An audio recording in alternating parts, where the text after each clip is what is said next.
Welcome back to the nitty gritty of real estate. We are here today to talk about Medicare. So why don't we just get into it?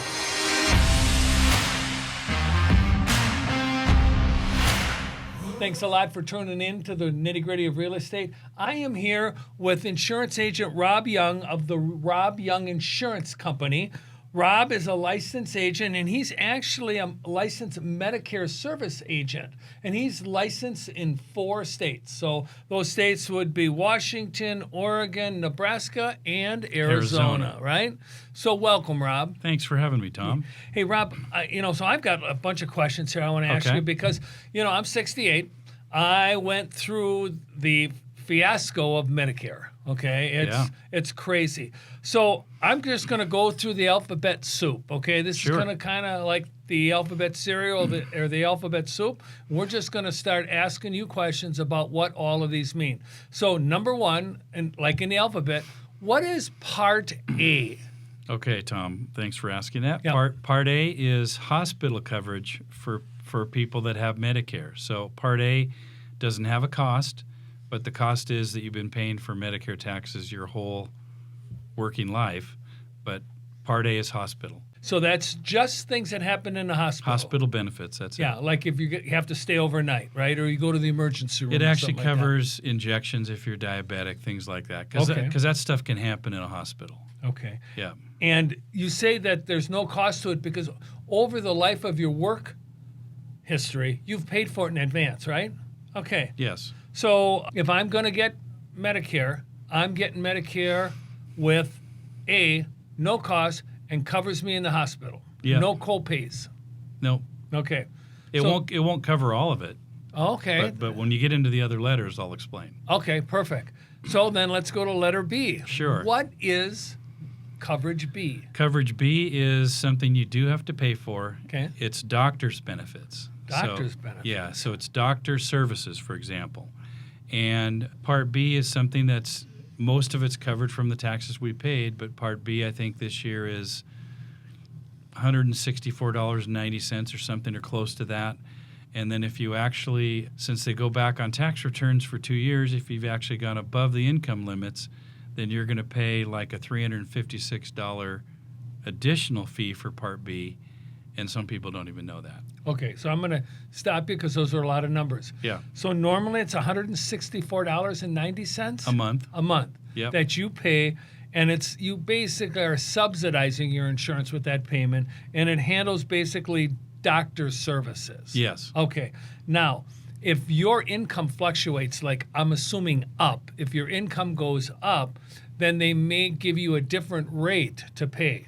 And you said it was 300 and how much more? $356 at the current time, $356 more than the $164.90.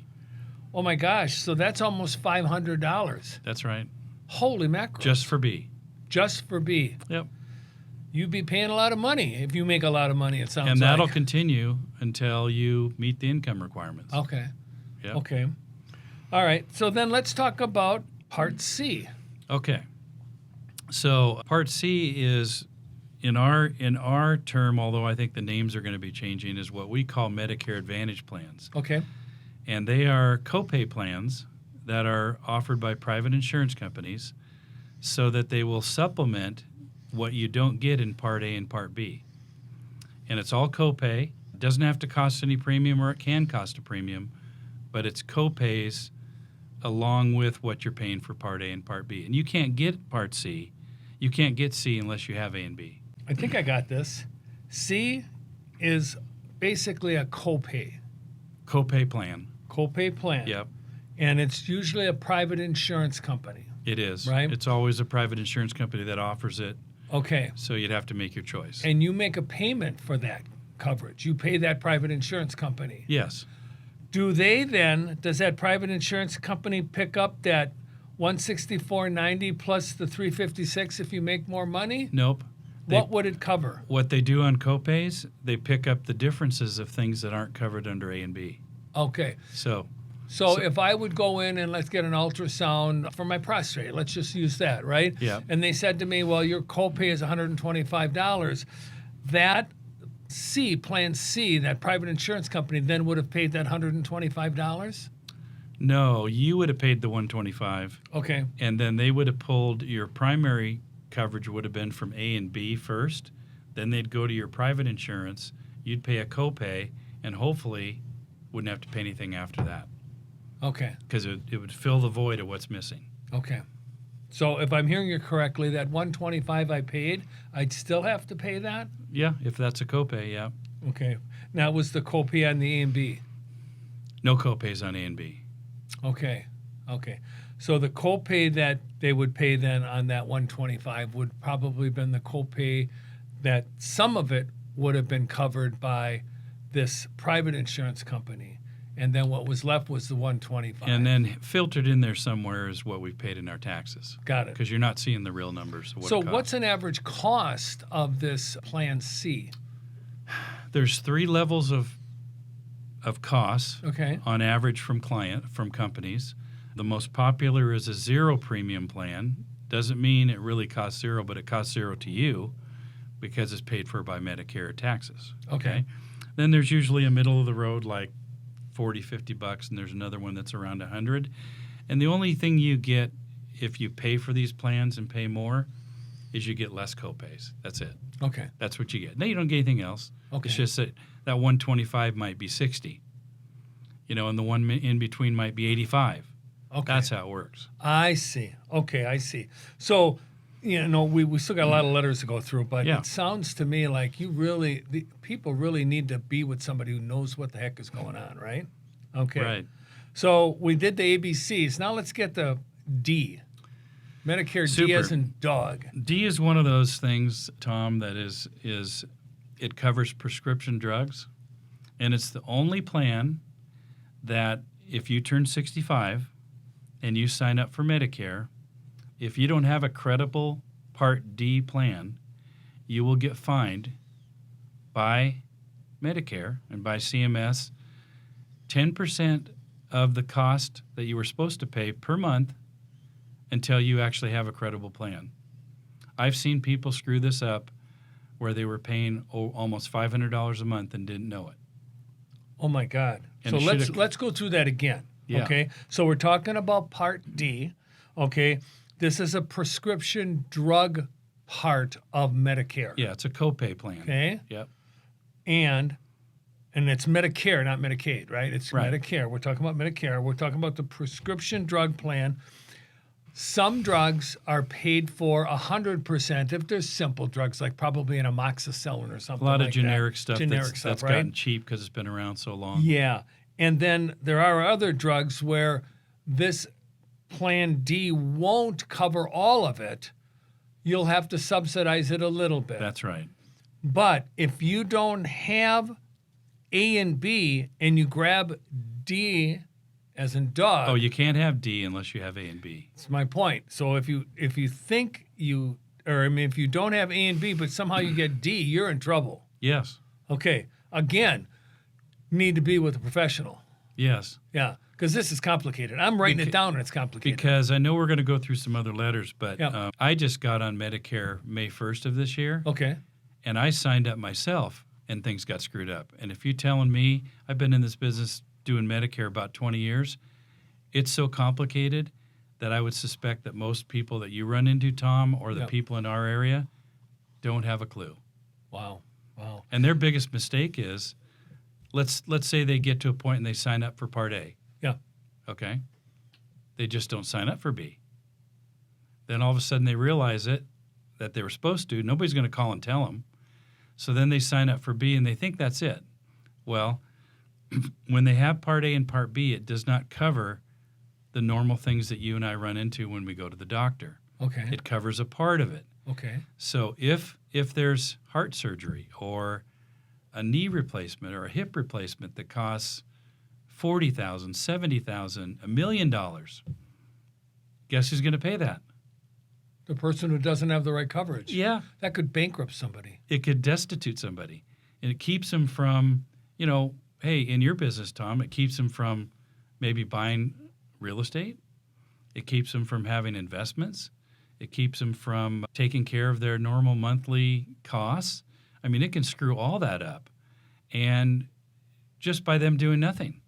So Wow. it's Being negligent and ignorant is not a smart thing in Medicare business. It definitely sounds like it. Hey, everyone, we want to interrupt this episode to let you know that we are a Keller Williams Southern Arizona franchise. We are also realtors practicing equal housing. Now let's get you back to the podcast. So if somebody had a free and clear house, they worked all their life, they paid their 30-year mortgage off, and then they don't have the right coverage and they get stuck with a heart surgery that's $250,000, guess what they're going to have to do? Put a second mortgage on, or a primary mortgage on a house again, and start all over paying that off because they didn't take the correct steps. It's a sad story. By meeting with somebody. It's a sad story, Tom. Wow. And it's too easy to work with somebody that you can find that you can trust. Isn't it amazing the government does this and makes it so complicated? Yep. Why can't they make it simple? They haven't. Because it's the government. Yeah. All right, let's move on from D. Let's go to E, because I don't hear much about E. E used to be used a long time ago, but E really isn't referenced for anybody, so it's really a kind of a non-event for the majority of people. Okay, so it's like a shelf. They just put it on the shelf and leave it there? Because they had them all. They had A, B, C, D, E, F, G, H, I, J, K. They had all that. Wow. So we'll keep rolling into the ones that are real. So what about F? Plan F. F has always been, to me, a really terrific plan. It's actually a Medigap supplement plan that actually was one of the only plans up till January 1st, 2020 that covered 100% of all your medical costs besides what A and B paid for. All you had to do is pay your premium. Problem is, the government wanted to have people to have skin in the game. So they made all the companies that sold F stop January 1st, 2020. So I took all my clients and took them all off F, and we moved on to the next letter and we did G, because G is exactly the same thing, except G has a deductible of like $226, so everybody has to pay that deductible before they get any benefits. And the government wanted people to have skin in the game when they had so much of their medical care covered by taxes. Okay, so that's Congress wanting some of our money. Yeah. So it sounded like there was too much money being pulled out of the system through the F plan. And so to slow down the drain. Yeah, that's a great word. Slow the drain down. They created G. So like you said, people get skin in the game, and also it stops the draining. Right. Okay. Now, interestingly enough, that everybody should realize, Part G premiums are addressed by people's ages, and their zip codes. And they go up slowly, very slowly, okay? Part F, though, when F's got discontinued January 1st, 2020, there was no cap. So the insurance companies can charge whatever they want to. Okay. And they do. So somebody not paying attention and is on F and didn't take the free guaranteed transition to G, I've seen people paying us upwards of $700 a month. With the F plan? Yeah. Now, when they didn't switch over after 1/1/20, now we're in 23, the end of June of 19. Boy, am I old. 2023, they were still on F. Can they switch then and get to G, but only during that? No, they can switch to G anytime through the year, except it's not guaranteed issue. They'll be underwriting.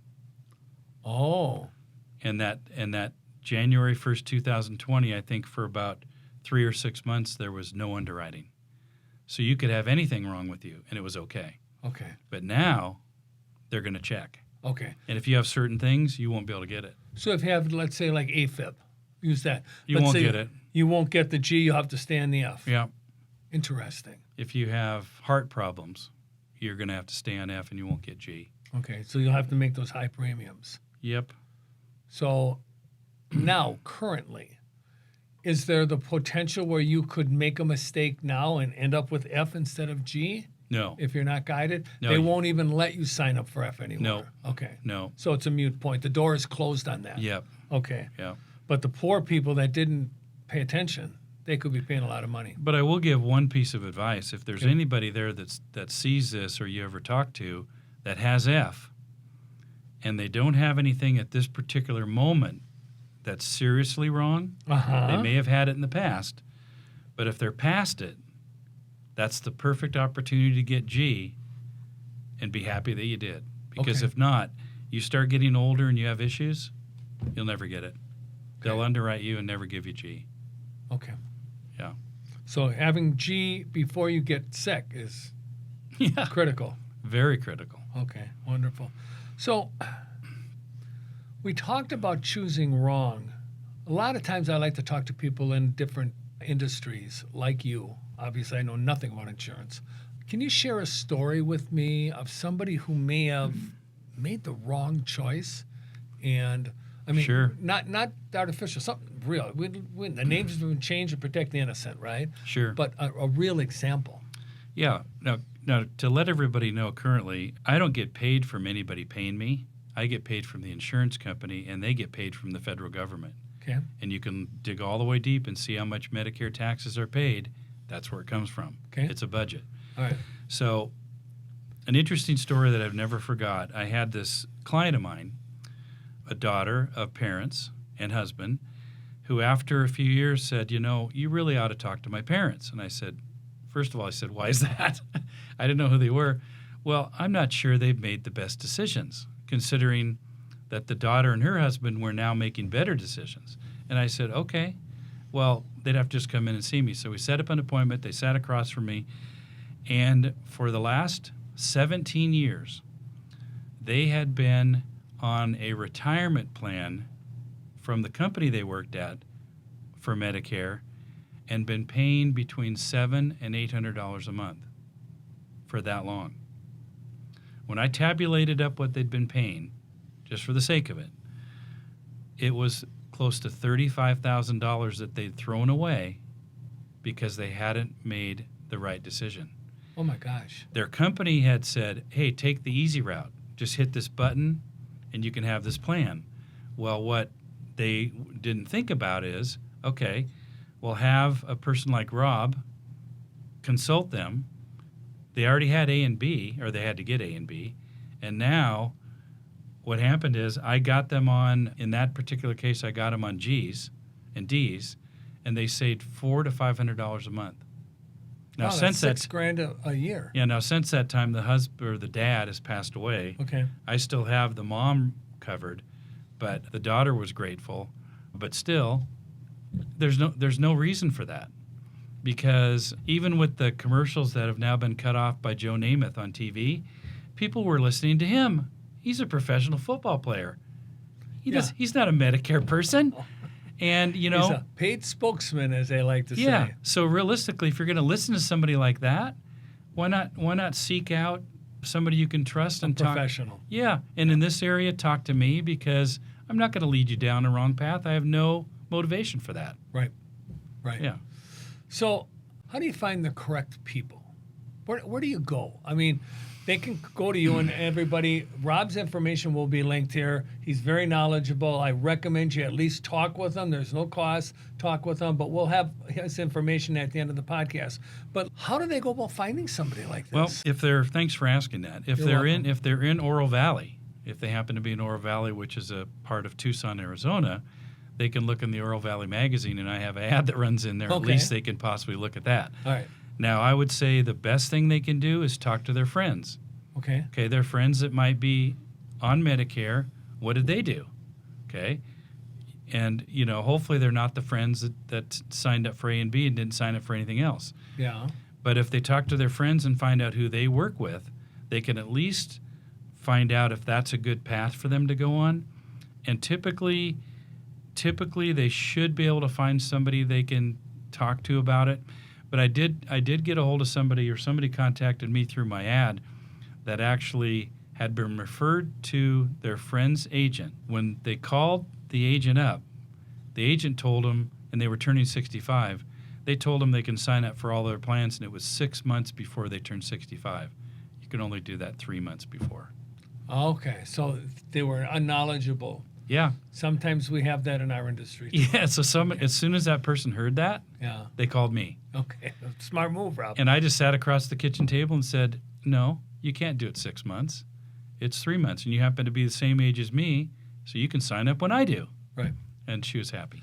So is there like a, lack of a better term, a website where people can go to and say, I need a Medicare advisor, like www.ineedamedicareadvisor.gov, for them to find a Medicare advisor? Or is it really word of mouth? So the first part of that answer, the answer is no. Okay. It is word of mouth, but you can Google. Okay. You could say, who's a trusted Medicare agent in my area or my zip code, and you could possibly find that person. You could find me that way, but I would suggest people vet them.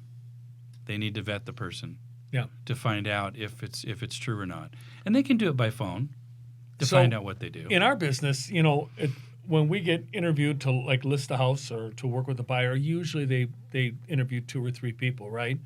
It sounds like that should be the same thing you should do for this, right? I think that's a fair thing. Get a second or a third opinion, right? And especially if you're not clear on it, like if they talk to you and they don't explain it fully and they kind of gloss over things, and you're like lost and with yourself being glossed over. I mean, it would be like us. We were speaking with somebody about selling their house, and we didn't tell them the pitfalls that we have to watch out for in selling a house, like you're putting your valuables away, don't leave your house unlocked, make sure that if you get something in the mail that says wire funds, you call your agent, don't be discriminatory against people, all that stuff, right? Yeah. Yeah. Well, that's very interesting. So one more thing. I was sitting with a couple 2 weeks ago who didn't know what the deal was, but I was taking notes, and I found out they had A and B and nothing else. And they said, we don't need anything else. And I said, so I was trying to keep from saying how much money do you have, because realistically, that's one of those things. If you don't have the money to pay for the additional care that's not covered under A and B, there is no other way to get that money. It's not just going to float in the air. Right. Or unless you've got a wealthy relative or something. Right. So when I told them what the deal was, they go, oh, we didn't know that. What are we supposed to have? Well, then I explained it. And once they learned what they were supposed to have, well, I think in this case, they signed up for one of those Medicare Advantage plans, had no premium, and included prescription drugs. So they just didn't do the right thing. Now they've done the right thing. Yeah, because they were informed. Oh, my gosh. And now they may have a little copay, but they won't have a disaster.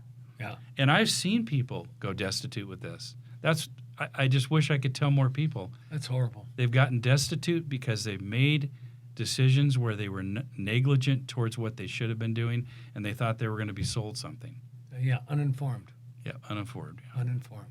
Well, Rob, hey, I want to thank you very much for stopping in today. I really appreciate it. As I said before, everyone, you can get Rob's information at the bottom of our podcast here. Rob, again, thank you, my friend. Thank you. I appreciate you being here. I hope to see you again sometime, Tom. Yeah, we will. Okay. All right. Thank you for listening and watching the Nitty Gritty of Real Estate podcast here with the Tom J. Krieger team of Keller Williams, Southern Arizona. If you are interested in buying a home, selling a home, or even investing in real estate, we have 5,000 agents across the country that we can connect you to. If you need any free resources, feel free to check out our website at www.thetjkteam.com. We hope you have a great day.